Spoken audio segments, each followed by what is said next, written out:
ನಮಸ್ಕಾರ, ಕದಂಬ ನ್ಯೂಸ್ಗೆ ಸ್ವಾಗತ. ನಾನು ಸೋನಿಕಾ ಸುದೇಶ್. ಮೊದಲಿಗೆ ಮುಖ್ಯಾಂಶಗಳು.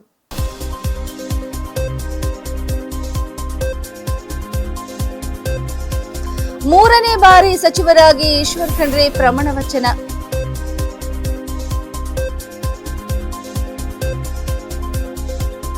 ಬಂಗೂರು ಗ್ರಾಮದಲ್ಲಿ ನೂತನ ಕುಡಿಯುವ ನೀರಿನ ಟ್ಯಾಂಕ್ ನಿರ್ಮಾಣಕ್ಕೆ ಚಾಲನೆ.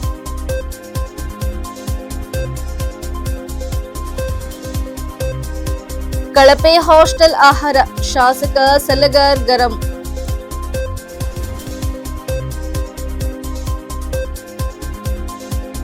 ಕರ್ನಾಟಕ ನೂತನ ಸಿಎಂ ಆಗಿ ಡಿಕೆ ಶಿವಕುಮಾರ್ ಪ್ರಮಾಣ ವಚನ ಸ್ವೀಕಾರ. ಸುದ್ದಿಯ ವಿವರಗಳು. ಜನಸೇವೆ, ಅಭಿವೃದ್ಧಿ ಹಾಗೂ ಪರಿಸರ ಸಂರಕ್ಷಣೆಯ ಮೂಲಕ ರಾಜಕಾರಣದಲ್ಲಿ ವಿಶಿಷ್ಟ ಗುರುತನ್ನು ಮೂಡಿಸಿರುವ ಭಾಲ್ಕಿ ಕ್ಷೇತ್ರದ ಶಾಸಕ ಹಾಗೂ ಹಿರಿಯ ಕಾಂಗ್ರೆಸ್ ನಾಯಕ ಈಶ್ವರ್ ಬಿ ಖಂಡ್ರೆ ಅವರು ಮೂರನೇ ಬಾರಿ ಸಚಿವರಾಗಿ ಪ್ರಮಾಣ ವಚನ ಸ್ವೀಕರಿಸಿ ಹೊಸ ಅಧ್ಯಾಯ ಆರಂಭಿಸಿದ್ದಾರೆ. ಸುದೀರ್ಘ ರಾಜಕೀಯ ಅನುಭವ ಹೊಂದಿರುವ ಈಶ್ವರ್ ಖಂಡ್ರೆ ಅವರು ಜನಪರ ಆಡಳಿತ, ಅಭಿವೃದ್ಧಿ ಕಾರ್ಯಗಳು ಹಾಗೂ ಪಕ್ಷ ಸಂಘಟನೆಯಲ್ಲಿ ನೀಡಿದ ಕೊಡುಗೆಯಿಂದ ರಾಜಕಾರಣದಲ್ಲಿ ಪ್ರಭಾವಿ ನಾಯಕರಾಗಿ ಗುರುತಿಸಿಕೊಂಡಿದ್ದಾರೆ. ಸಚಿವರಾಗಿ ಈಗಾಗಲೇ ವಿವಿಧ ಖಾತೆಗಳನ್ನು ಯಶಸ್ವಿಯಾಗಿ ನಿರ್ವಹಿಸಿರುವ ಅವರು ಆಡಳಿತದಲ್ಲಿ ತಮ್ಮದೇ ಆದ ಛಾಪು ಮೂಡಿಸಿದ್ದಾರೆ. ಬೀದರ್ ಜಿಲ್ಲೆಯ ಭಾಲ್ಕಿ ಕ್ಷೇತ್ರವನ್ನು ಪ್ರತಿನಿಧಿಸುತ್ತಿರುವ ಈಶ್ವರ್ ಖಂಡ್ರೆ ಅವರು ಜನರ ಸಮಸ್ಯೆಗಳಿಗೆ ಸ್ಪಂದಿಸುವ ನಾಯಕ ಎಂಬ ಹೆಗ್ಗಳಿಕೆಗೆ ಪಾತ್ರರಾಗಿದ್ದಾರೆ. ಕ್ಷೇತ್ರದ ಅಭಿವೃದ್ಧಿ, ಮೂಲಸೌಕರ್ಯ ವೃದ್ಧಿ ಹಾಗೂ ರೈತರು, ಕಾರ್ಮಿಕರು ಮತ್ತು ಸಾಮಾನ್ಯ ಜನರ ಹಿತಕ್ಕಾಗಿ ನಿರಂತರವಾಗಿ ಶ್ರಮಿಸುತ್ತಿದ್ದಾರೆ. ಇತ್ತೀಚಿನ ಅವಧಿಯಲ್ಲಿ ಅರಣ್ಯ ಜೀವಿಶಾಸ್ತ್ರ ಮತ್ತು ಪರಿಸರ ಸಚಿವರಾಗಿ ಕಾರ್ಯನಿರ್ವಹಿಸಿದ ಅವರು ಅರಣ್ಯ ಸಂರಕ್ಷಣೆ, ಅರಣ್ಯ ಭೂಮಿ ರಕ್ಷಣೆ, ಸಸಿ ನೆಡುವ ಅಭಿಯಾನ, ವನ್ಯಜೀವಿ ಸಂರಕ್ಷಣೆ ಹಾಗೂ ಪರಿಸರ ಜಾಗೃತಿಗೆ ಹೆಚ್ಚಿನ ಆದ್ಯತೆ ನೀಡಿದರು. ಅವರ ಆಡಳಿತಾತ್ಮಕ ಕಾರ್ಯವೈಖರಿ ವ್ಯಾಪಕ ಮೆಚ್ಚುಗೆಗೆ ಪಾತ್ರವಾಗಿತ್ತು. ಮೂರನೇ ಬಾರಿ ಸಚಿವರಾಗಿ ಪ್ರಮಾಣ ವಚನ ಸ್ವೀಕರಿಸುವ ಹಿನ್ನೆಲೆಯಲ್ಲಿ ಅವರ ಬೆಂಬಲಿಗರು, ಕಾರ್ಯಕರ್ತರು ಹಾಗೂ ಅಭಿಮಾನಿಗಳು ಹರ್ಷ ವ್ಯಕ್ತಪಡಿಸಿದ್ದಾರೆ. ಅನುಭವ, ನಾಯಕತ್ವ, ಜನಸೇವೆಯ ಬದ್ಧತೆ ಹಾಗೂ ಅಭಿವೃದ್ಧಿಯ ಸಂಕಲ್ಪದೊಂದಿಗೆ ಈಶ್ವರ್ ಖಂಡ್ರೆ ಅವರ ರಾಜಕೀಯ ಪಯಣ ಮತ್ತಷ್ಟು ಯಶಸ್ವಿನತ್ತ ಸಾಗಲಿದೆ ಎಂದು ಶುಭ ಹಾರೈಸಿದ್ದಾರೆ. ಜನರಿಗಾಗಿ, ಕರ್ನಾಟಕಕ್ಕಾಗಿ ಎಂಬ ಧ್ಯೇಯದೊಂದಿಗೆ ಕಾರ್ಯನಿರ್ವಹಿಸುತ್ತಿರುವ ಈಶ್ವರ್ ಖಂಡ್ರೆ ಅವರು ರಾಜ್ಯದ ಅಭಿವೃದ್ಧಿಗೆ ಇನ್ನಷ್ಟು ಕೊಡುಗೆ ನೀಡುವ ವಿಶ್ವಾಸವನ್ನು ವ್ಯಕ್ತಪಡಿಸಿದ್ದಾರೆ. ದರ್ಜೆ ಸಚಿವರಾಗಿ ಅಧಿಕಾರ ಪದ ಹಾಗೂ ಗೌಪ್ಯತಾ ಪ್ರಮಾಣ ವಚನವನ್ನು ಸ್ವೀಕರಿಸಲು ಆಹ್ವಾನಿಸುತ್ತೇನೆ. ಮಾನ್ಯ ರಾಜ್ಯಪಾಲರು, ನಾನು ಈಶ್ವರ್ ಖಂಡ್ರೆ ಎಂಬ ಹೆಸರಿನ ನಾನು ಕಾನೂನಿನ ಮೂಲಕ ಸ್ಥಾಪಿತವಾದ ಭಾರತದ ಸಂವಿಧಾನದ ವಿಷಯದಲ್ಲಿ ನಿಜವಾದ ಶ್ರದ್ಧೆ ಮತ್ತು ನಿಷ್ಠೆಯನ್ನು ಹೊಂದಿರುತ್ತೇನೆಂದು, ನಾನು ಭಾರತದ ಸಾರ್ವಭೌಮತ್ವವನ್ನು ಮತ್ತು ಅಖಂಡತೆಯನ್ನು ಎತ್ತಿ ಹಿಡಿಯುತ್ತೇನೆಂದು ಮತ್ತು ಕರ್ನಾಟಕ ರಾಜ್ಯದ ಮಂತ್ರಿಯಾಗಿ ನನ್ನ ಕರ್ತವ್ಯಗಳನ್ನು ಶ್ರದ್ಧಾಪೂರ್ವಕವಾಗಿ ಮತ್ತು ಅಂತಃಕರಣಪೂರ್ವಕವಾಗಿ ನಿರ್ವಹಿಸುತ್ತೇನೆಂದು ಭಯ ಅಥವಾ ಪಕ್ಷಪಾತವಿಲ್ಲದೆ, ರಾಗದ್ವೇಷವಿಲ್ಲದೆ ಎಲ್ಲ ಬಗೆಯ ಜನರಿಗೆ ಸಂವಿಧಾನಕ್ಕೆ ಮತ್ತು ಕಾನೂನಿಗೆ ಅನುಸಾರವಾಗಿ ನ್ಯಾಯವಾದುದನ್ನೇ ಮಾಡುತ್ತೇನೆಂದು ದೇವರ ಹಾಗೂ ನಮ್ಮ ಗುರುಗಳಾದಂಥ ಲಿಂಗಕ್ಕೆ ಚನ್ನಬಸವ ಪಟ್ಟದೇವರ ಹೆಸರಿನಲ್ಲಿ ಪ್ರಮಾಣ ಮಾಡುತ್ತೇನೆ. ಶ್ರದ್ಧಾಪೂರ್ವಕವಾಗಿ ಪ್ರತಿಜ್ಞೆ ಮಾಡುತ್ತೇನೆ. ನಾನು ಈಶ್ವರ್ ಖಂಡ್ರೆ ಎಂಬ ಹೆಸರಿನ ನಾನು ಕರ್ನಾಟಕ ರಾಜ್ಯದ ಮಂತ್ರಿಯಾಗಿ ನನ್ನ ಪರ್ಯಾಲೋಚನೆಗೆ ತರಲಾಗುವ ಅಥವಾ ನನಗೆ ತಿಳಿದು ಬರುವ ಯಾವುದೇ ವಿಷಯವನ್ನು ರಾಜ್ಯದ ಮಂತ್ರಿಯಾಗಿ ನನ್ನ ಕರ್ತವ್ಯಗಳ ಯುಕ್ತ ನಿರ್ವಹಣೆಗೆ ಅಗತ್ಯವಾಗಬಹುದಾದ ಸಂದರ್ಭದಲ್ಲದೆ ಅನ್ಯಥಾ ಯಾರೇ ವ್ಯಕ್ತಿಗೆ ಅಥವಾ ವ್ಯಕ್ತಿಗಳಿಗೆ ಪ್ರತ್ಯಕ್ಷವಾಗಿ ಅಥವಾ ಪರೋಕ್ಷವಾಗಿ ತಿಳಿಸುವುದಿಲ್ಲ ಅಥವಾ ಬಹಿರಂಗಪಡಿಸುವುದಿಲ್ಲ ಎಂದು ದೇವರ ಹೆಸರಿನಲ್ಲಿ ಹಾಗೂ ನಮ್ಮ ಗುರುಗಳಾದಂಥ ಲಿಂಗಕ್ಕೆ ಚನ್ನಬಸವ ಪಟ್ಟದೇವರ ಹೆಸರಿನಲ್ಲಿ ಪ್ರಮಾಣ ಮಾಡುತ್ತೇನೆ. ಶ್ರದ್ಧಾಪೂರ್ವಕವಾಗಿ ಪ್ರತಿಜ್ಞೆ ಮಾಡುತ್ತೇನೆ. ಧನ್ಯವಾದಗಳು ಸರ್. ಮಾನ್ಯ ಸಚಿವರು ಈಗ ಪ್ರಮಾಣ ವಚನಕ್ಕೆ ಸಹಿ ಮಾಡಲಿದ್ದಾರೆ.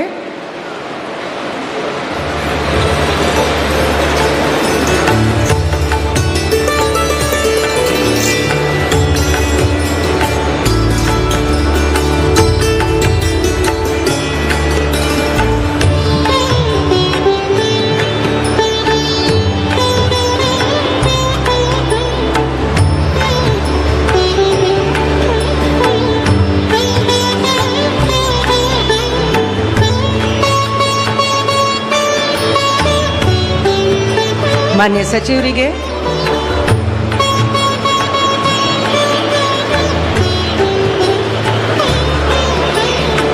ಹೂಗುಚ್ಚೆ ಮುಖಾಂತರ ಮಾನ್ಯ ರಾಜ್ಯಪಾಲರು ಹಾಗೂ ಮಾನ್ಯ ಮುಖ್ಯಮಂತ್ರಿಗಳು ಅಭಿನಂದನೆಯನ್ನು ಸಲ್ಲಿಸಲಿದ್ದಾರೆ.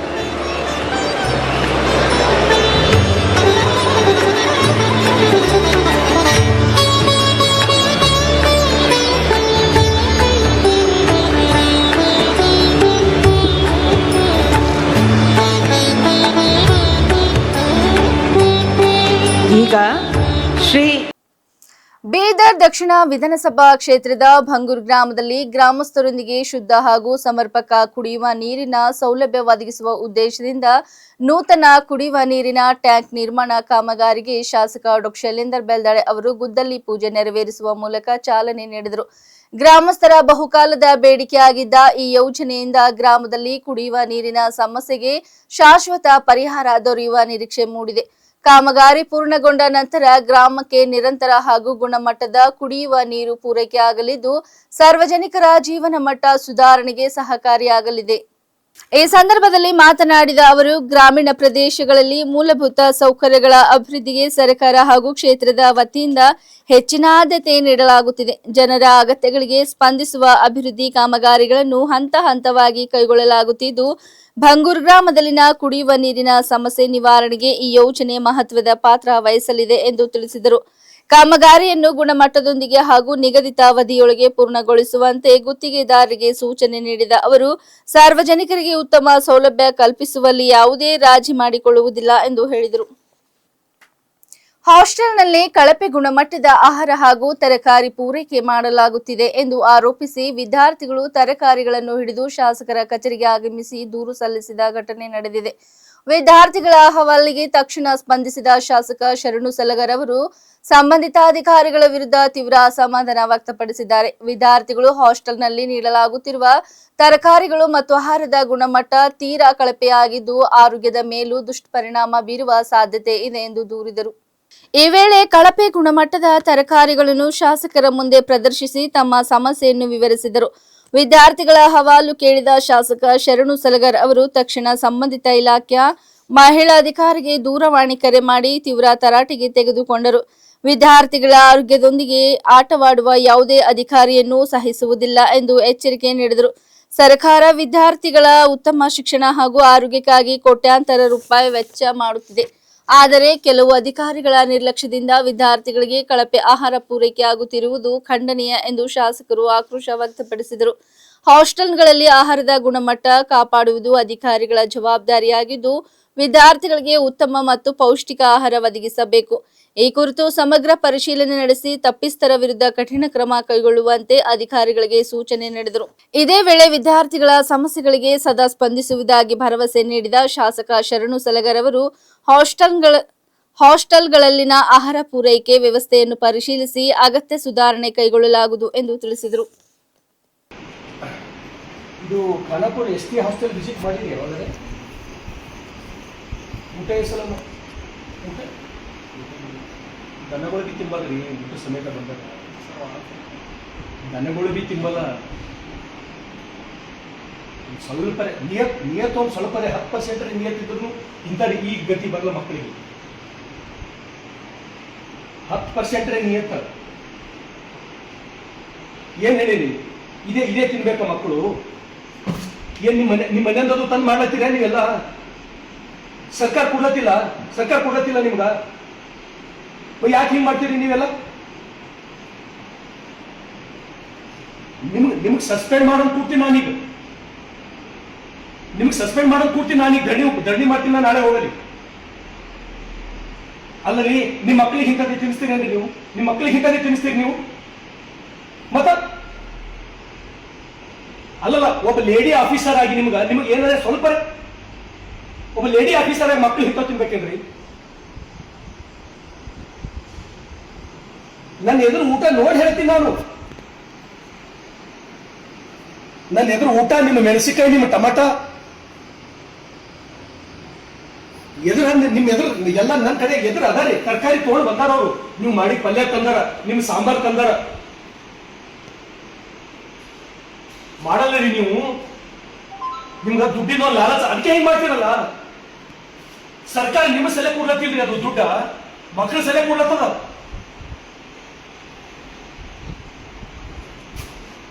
ನಾನು ನಿಮ್ಗ ವಾರ್ಡನ್ಗೆ ನಾನು ಸೀದಾ ಸೆಕ್ಷನ್ ಆಗ್ಬೇಕಂತ ನಾನು ಡಿಮಾಂಡ್ ಮಾಡ್ತೀನಿ. ನಾನು ಹೋಗ್ತೀನಿ, ನಾನು ಎಲ್ಲ ತೋಡ್ DC ಅವ್ರ ಬಲ್ಲಿ. ನೀವು ಫೋನ್ ಚಾಲು ಇಡ್ರಿ ಸ್ವಲ್ಪ, ನಾನು ನಿಮ್ಗೆ ಇವ್ರಿಗೆ ತೋತೀನಿ, ಫೋನ್ ಚಾಲು ಇಡ್ರಿ. ಮಕ್ಕಳು ತಿನ್ಬೇಕು, ಮಕ್ಕಳು ತಿನ್ಬೇಕಾಯ್ತು. ನಿನ್ನ ವಯಸ್ಸೇನು ಮಿಲಿಟರಿ ಮ್ಯಾನ್ ಇದ್ದಂಗಿದ್ದರು, ನೀವು ನೀನು ಜನ್ಮಕ್ಕೆ ಬೆಂಕಿ ಹಾಕೋದು. ಮಿಲಿಟರಿ ಮ್ಯಾನ್ ಇದ್ದಂಗಿದ್ದೆ ಮಕ್ಕಳಿಗೆ ಇಂತ ಅನ್ನ ಕೊಡ್ತೇನೆ ನೀವು.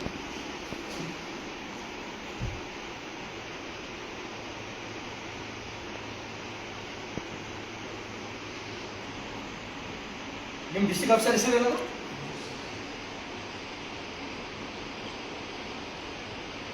ನೀವು ಮೂವರು ಅನ್ಫಿಟ್ ಇದ್ರೆ ಸರ್ವಿಸ್ ಮಾಡಲ್ಲ. ನೀನು, ನಿಮ್ಮ ತಾಲೂಕು ಆಫೀಸರ್ ಮೋನಮ್ಮ, ಗಿರೀಶ್, ನೀವು ಮೂವರ ಮೇಲೆ ಆಕ್ಷನ್ ಆಗ್ಬೇಕು.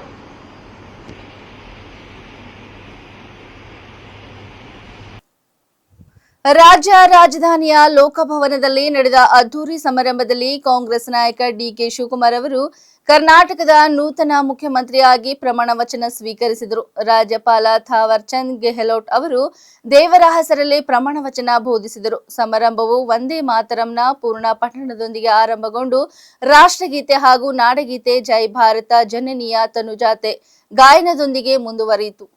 ಮುಖ್ಯಮಂತ್ರಿಯಾಗಿ ಪ್ರಮಾಣ ವಚನ ಸ್ವೀಕರಿಸಿದ ಡಿಕೆ ಶಿವಕುಮಾರ್ ಅವರೊಂದಿಗೆ ಹಿರಿಯ ಕಾಂಗ್ರೆಸ್ ನಾಯಕ ಡಾಕ್ಟರ್ ಜಿ ಪರಮೇಶ್ವರ್ ಅವರು ಉಪಮುಖ್ಯಮಂತ್ರಿಯಾಗಿ ಹಾಗೂ 12 ಶಾಸಕರು ಸಚಿವರಾಗಿ ಪ್ರಮಾಣ ವಚನ ಸ್ವೀಕರಿಸಿದರು.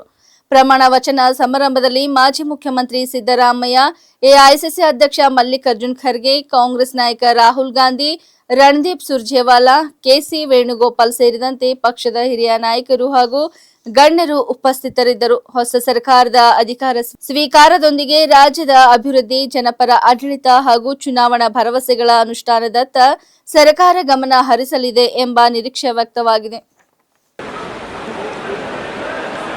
ಮಾನ್ಯ ರಾಜ್ಯಪಾಲರು ಈಗ ಪದವಿಯ ಅಧಿಕಾರ ಪದ ಹಾಗೂ ಗೌಪ್ಯತಾ ಪ್ರಮಾಣ ವಚನವನ್ನು ಬೋಧನೆ ಮಾಡಲಿದ್ದಾರೆ. ನಾನು ಡಿಕೆ ಶಿವಕುಮಾರ್ ಎಂಬ ಹೆಸರಿನಾದ ನಾನು ಕಾನೂನು ಮೂಲಕ ಸ್ಥಾಪಿತವಾದ ಭಾರತದ ಸಂವಿಧಾನ ವಿಷಯದಲ್ಲಿ ನಿಜವಾದ ಶ್ರದ್ಧೆ ಮತ್ತು ನಿಷ್ಠೆಯನ್ನು ಹೊಂದಿರುತ್ತೇನೆಂದು, ನಾನು ಭಾರತದ ಸಾರ್ವಭೌಮತ್ವವನ್ನು ಮತ್ತು ಅಖಂಡತೆಯನ್ನು ಎತ್ತಿ ಹಿಡಿಯುತ್ತೇನೆಂದು ಮತ್ತು ಕರ್ನಾಟಕ ರಾಜ್ಯದ ಮುಖ್ಯಮಂತ್ರಿಯಾಗಿ ನನ್ನ ಕರ್ತವ್ಯವನ್ನು ಶ್ರದ್ಧಾಪೂರ್ವಕವಾಗಿ ಮತ್ತು ಅಂತಃಕರಣಪೂರ್ವಕವಾಗಿ ನಿರ್ವಹಿಸುತ್ತೇನೆಂದು ಭಯ ಅಥವಾ ಪಕ್ಷಾತೀತವಲ್ಲದೆ, ರಾಗ ದ್ವೇಷವಿಲ್ಲದೆ ಎಲ್ಲ ಬಗೆಯ ಜನರಿಗೆ ಸಂವಿಧಾನಕ್ಕೆ ಮತ್ತು ಕಾನೂನಿಗೆ ಅನುಸಾರವಾಗಿ ನ್ಯಾಯಯುತವಾಗಿ ಮಾಡುತ್ತೇನೆಂದು ನನ್ನ ಅಜ್ಜ ಗಂಗಾಧರಜ್ಜನ ಹೆಸರಿನಲ್ಲಿ ಪ್ರಮಾಣ ಮಾಡುತ್ತೇನೆ. ಶ್ರದ್ಧಾಪೂರ್ವಕವಾಗಿ ಪ್ರತಿಜ್ಞೆಯನ್ನು ಮಾಡುತ್ತೇನೆ. ಮಾನ್ಯ ಮುಖ್ಯಮಂತ್ರಿಗಳು ಈಗ ಪ್ರಮಾಣ ವಚನಕ್ಕೆ ಸಹಿ ಮಾಡಲಿದ್ದಾರೆ.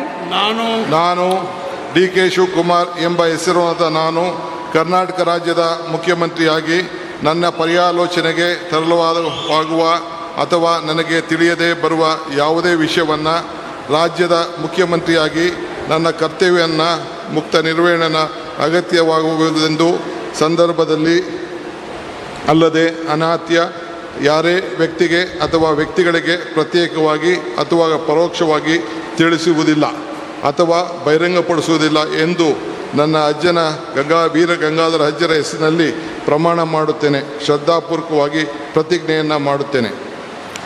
ಧನ್ಯವಾದಗಳು ಸರ್.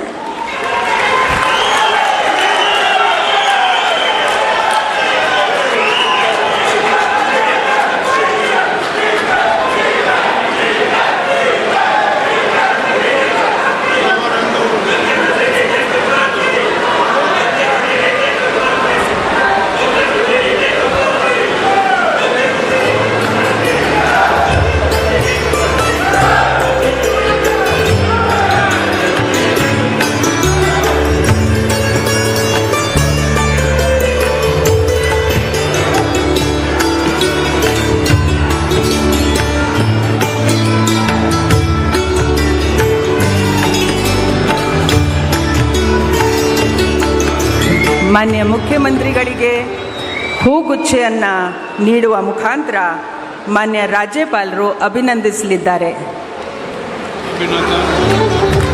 ಚಪ್ಪಾಳೆಯೊಂದಿಗೆ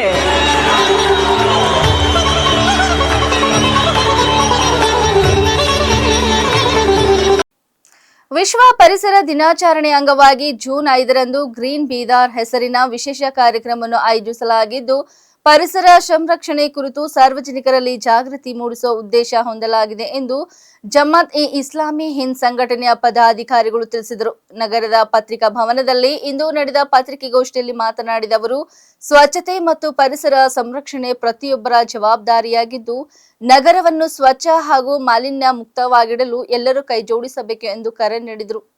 ಕರ್ನಾಟಕವನ್ನು ಪರಿಸರ ಸ್ನೇಹಿ ರಾಜ್ಯವನ್ನಾಗಿ ರೂಪಿಸುವ ನಿಟ್ಟಿನಲ್ಲಿ ಹೆಚ್ಚಿನ ಸಂಖ್ಯೆಯಲ್ಲಿ ಗಿಡ ಮರಗಳನ್ನು ನೆಟ್ಟು ಪೋಷಿಸುವ ಅಗತ್ಯವಿದೆ. ಅದೇ ರೀತಿ ಬೀದರ್ ಜಿಲ್ಲೆಯನ್ನು ಸಹ ಹಸಿರುಮಯ ಹಾಗೂ ಪರಿಸರ ಸ್ನೇಹಿ ಜಿಲ್ಲೆಯನ್ನಾಗಿ ಮಾಡಲು ಸಾರ್ವಜನಿಕರು, ಸಂಘ ಸಂಸ್ಥೆಗಳು ಹಾಗೂ ಆಡಳಿತ ವ್ಯವಸ್ಥೆ ಒಗ್ಗಟ್ಟಿನಿಂದ ಕಾರ್ಯನಿರ್ವಹಿಸಬೇಕು ಎಂದು ಹೇಳಿದರು. ಜೂನ್ 4ರಂದು ನಗರ ಆಯುಕ್ತರನ್ನು ಭೇಟಿ ಮಾಡಿ ನಗರ ಸ್ವಚ್ಛತೆ, ಪರಿಸರ ಸಂರಕ್ಷಣೆ ಹಾಗೂ ಬೀದರ್ ಜಿಲ್ಲೆಯನ್ನು ಪ್ಲಾಸ್ಟಿಕ್ ಮುಕ್ತ ಜಿಲ್ಲೆಯನ್ನಾಗಿ ರೂಪಿಸುವ ಕುರಿತು ಮನವಿ ಪತ್ರ ಸಲ್ಲಿಸಲಾಗುವುದು ಎಂದು ತಿಳಿಸಿದರು. ಜೂನ್ 5ರಂದು ನಡೆಯಲಿರುವ ಗ್ರೀನ್ ಬೀದರ್ ಕಾರ್ಯಕ್ರಮದಲ್ಲಿ ಪರಿಸರ ಸಂರಕ್ಷಣೆ ಕುರಿತು ಜಾಗೃತಿ ಮೂಡಿಸುವ ವಿವಿಧ ಕಾರ್ಯಕ್ರಮಗಳು ನಡೆಯಲಿದ್ದು, ಈ ಸಂದರ್ಭದಲ್ಲಿ ಪರಿಸರ ಸಂರಕ್ಷಣೆ ಹಾಗೂ ಇಸ್ಲಾಮಿ ಬೋಧನೆಗಳು ಎಂಬ ಪುಸ್ತಕವನ್ನು ಬಿಡುಗಡೆ ಮಾಡಿ ಸಾರ್ವಜನಿಕರಿಗೆ ವಿತರಿಸಲಾಗುವುದು ಎಂದು ಹೇಳಿದರು. ಉತ್ತಮ ಪರಿಸರವೇ ಉತ್ತಮ ಜೀವನಕ್ಕೆ ಅಡಿಪಾಯವಾಗಿದ್ದು, ಪರಿಸರ ಸಂರಕ್ಷಣೆಯಲ್ಲಿ ಪ್ರತಿಯೊಬ್ಬರೂ ತಮ್ಮ ಜವಾಬ್ದಾರಿಯನ್ನು ಅರಿತು ಕಾರ್ಯನಿರ್ವಹಿಸಬೇಕು ಎಂದು ಅವರು ತಿಳಿಸಿದರು. आज हम सब यहाँ पर इसलिए जमा हैं कि 5 जून 2026 को पूरे वर्ल्ड लेवल पर वर्ल्ड एनवायरनमेंट डे मनाया जाता है। ये world environment day Jamaat-e-Islami Hind Karnataka भी पूरे स्टेट में इसको मना रही है। हम सब जानते हैं कि एनवायरनमेंट साफ़ सुथरा रखना, पाक साफ रखना और पोल्यूशन फ्री सिटी बनाना हर सिटी के नागरिक की जिम्मेदारी है और हम बसने वाले तमाम इंसानों की ये जिम्मेदारी है कि अपने अतराफ अपनाफ का जो माहौल है उसको पाक साफ रखें, साफ़ सुथरा रखें और ज़्यादा से ज़्यादा हम अपने अतराफ अपनाफ को पोल्यूशन फ्री बनाने की हम कोशिश करें। एनवायरनमेंट डे के इस मौके पर हम कोशिश करें कि हम ये अवेयरनेस अवाम में लाएँ, सभी लोगों में अवेयरनेस पैदा करें कि हम पाक की सफाई को मेंटेन करें, अपने माहौल को, एनवायरनमेंट को अच्छा बनाने में एक दूसरे का हम कोऑपरेशन करें। इसके लिए जमात-ए-इस्लामी हिंद कर्नाटका ये डे ऑब्जर्व कर रही है। सभी कर्नाटका के जितने इंसान हैं, परिसर के प्रेमी हैं, वो सभी मिलकर हम एक पाक साफ कर्नाटका बनाने और इसी तरह बीदर को भी एक पाक साफ बीदर, ग्रीन बीदर बनाने के लिए हम सभी एकजुट हों। इसके लिए हम कोशिश करें कि हमारा माहौल पाक साफ हो। यहाँ पर ज़्यादा से ज़्यादा हम पेड़ पौधे लगाएं, पाक की सफाई का हम बहुत ज़्यादा एहतमाम करें। इस मौके पर बीदर सिटी में जमात-ए-इस्लामी हिंद की जानिब से जो एक्टिविटीज़ हम करने जा रहे हैं, आज उसका हमारा ये पहला इवेंट है। ಅವರು ಕೂಡ ಏನಂತಂದರೆ ಈ ಒಂದು ಸ್ವಚ್ಛತೆಯನ್ನು ಮಾಡಲಿಕ್ಕೆ, ಸ್ವಚ್ಛವಾಗಿ ಇಡಲಿಕ್ಕೆ ಬೀದರ್ ನಗರವನ್ನು ಏನೆಲ್ಲ ಕ್ರಮಗಳನ್ನು ತೆಗೆದುಕೊಳ್ಳಬೇಕು ಅನ್ನೋ ಕೆಲವು ಸಲಹೆ ಸೂಚನೆಗಳನ್ನು ಅವರಿಗೆ ನೀಡೋರು ಮತ್ತು ಕೆಲವು ಸ್ಥಳಗಳಲ್ಲಿ ಅವರನ್ನು ಕರೆಸಿ ಅಲ್ಲಿ ಸ್ವಚ್ಛ ಮಾಡಿ ಅವರನ್ನು ಕರೆಸಿ ಏನಂತಂದರೆ ಕೆಲವು ಕಾನೂನು ಮೀಟಿಂಗ್ಸ್ಗಳನ್ನು ಕೂಡ ನಾವು ಮಾಡುವಂತೆ. ಹೀಗಾಗಿ ಇದೀಗ ಹೇಳಿದ ಹಾಗೆ ನಾವು ಸಸಿಗಳನ್ನು ಹಲವಾರು ದುಷ್ಪರಿಣಾಮಗಳನ್ನು ನಾವು ಕಾಣ್ತಾ ಇದ್ದೇವೆ. ಈ ಅರಣ್ಯಗಳ ನಾವು ಗಿಡಗಳನ್ನು ಬೆಳೆಸಲಿಕ್ಕೆ ಈ ಜಿಲ್ಲಾ ಕೋಟೆಯಿಂದ ಈ ಕಡೆ ಫತೇದರ್ವಾದ ತನಕ ಏನಂತ ನಾವು ಅಲ್ಲಿ ನೈಕಮಾನ ತನಕ ಏನಂತಂದ್ರೆ ಸಣ್ಣ ಸಣ್ಣ ಸಸಿಗಳನ್ನು ನೆಡಬೇಕು ಅನ್ನುವಂಥ ಕಾರ್ಯಕ್ರಮವನ್ನು ನಾವು ಹಾಕ್ಕೊಂಡು, ಆಮೇಲೆ ಶುಕ್ರವಾರ ದಿವಸ ಮುಸ್ಲಿಮರು ಬಹಳಷ್ಟು ಏನಂತಂದ್ರೆ ಮಸೀದಿಗೆ ನಮಾಜ್ ಬರ್ತಾರೆ. ಅವಾಗ ಅವರಿಗೂ ಕೂಡ ಏನಂತಂದ್ರೆ ಮುಸ್ಲಿಮರಿಗೆ ತಾವು ಸಂರಕ್ಷಣೆಯನ್ನು, ಈ ಒಂದು ಪರಿಸರ ಸಂರಕ್ಷಣೆಯನ್ನು ಮಾಡಬೇಕು, ಅವರಿಗೂ ಕೂಡ ಏನಂತ ನಾವು ಅವೇಕ್ನಿಂಗ್ ಕಾರ್ಯಕ್ರಮವನ್ನು ಹಾಕೊಂಡಿದ್ದೇವೆ. ಅದಲ್ಲದೆ ಇನ್ನೂ ಏನಂತಂದ್ರೆ ಹಲವಾರು ಕಾರ್ಯಕ್ರಮಗಳು, ಪುಸ್ತಕ ಬಿಡುಗಡೆ ಕೂಡ ನಾವು ಇಟ್ಕೊಂಡಿದ್ದೇವೆ. ಪರಿಸರ ಸಂರಕ್ಷಣೆ ಹಾಗೂ ಇಸ್ಲಾಮಿ ಬೋಧನೆಗಳು ಅನ್ನುವಂಥ ಒಂದು ಪುಸ್ತಕ, ಅದರ ಒಂದು ನಾವು ಬಿಡುಗಡೆ ಮಾಡಿ ಅದನ್ನು ನಾವು ವಿತರಣೆ ಮಾಡುವಂಥ ಒಂದು ಕಾರ್ಯಕ್ರಮವನ್ನು ನಾವು ಹಾಕೊಂಡಿದ್ದೇವೆ. ಕಾರಣ ಸಾರ್ವಜನಿಕರು ಈ ಒಂದು ಉತ್ತಮವಾದಂತಹ ಒಂದು ಕೆಲಸಕ್ಕೆ ನಮ್ಮ ಒಂದು ಧ್ಯೇಯ ಏನು ಅಂತಂದರೆ ಉತ್ತಮ ಪರಿಸರ, ಉತ್ತಮ ಭವಿಷ್ಯ. ಉತ್ತಮ ಭವಿಷ್ಯ, ಪರಿಸರ ಇದ್ದರೆ ಮಾತ್ರ ನಮ್ಮ ಭವಿಷ್ಯ ಅಂತ ಉತ್ತಮ ಆಗಲಿಕ್ಕೆ ಸಾಧ್ಯ. ನಾವು ಎಲ್ಲರೂ ಕೂಡ ಈಗ ಎಚ್ಚೆತ್ತುಕೊಂಡು ಈ ಒಂದು ಉತ್ತಮವಾದಂಥ ಪರಿಸರವನ್ನು ಕಾಪಾಡಲಿಕ್ಕೆ, ಸಂರಕ್ಷಣೆ ಮಾಡಲಿಕ್ಕೆ ನಾವೆಲ್ಲ ಕಾರ್ಯಕ್ರಮಕ್ಕೆ ಆಗಬೇಕನ್ನುವಂಥ ಕರೆಯನ್ನು ಕೊಡ್ತಾ ತಮ್ಮೆಲ್ಲರಿಗೂ ಕೂಡ ನಾನು ಈ ಒಂದು ವಿಚಾರವನ್ನು ಜನರಿಗೆ ತಿಳಿಸಲಿಕ್ಕೆ ವಿನಂತಿ ಮಾತಾಡ್ತಿದ್ದೇನೆ. ಇಲ್ಲಿವರೆಗೆ ಸುದ್ದಿ ಕೊಟ್ಟಿದ್ದು ನಾನು ಸೋನಿಕಾ ಸುದೇಶ್. ಮುಂದಿನ ಸುದ್ದಿಯೊಂದಿಗೆ ಮತ್ತೆ ಭೇಟಿಯಾಗೋಣ. ವಂದನೆಗಳು.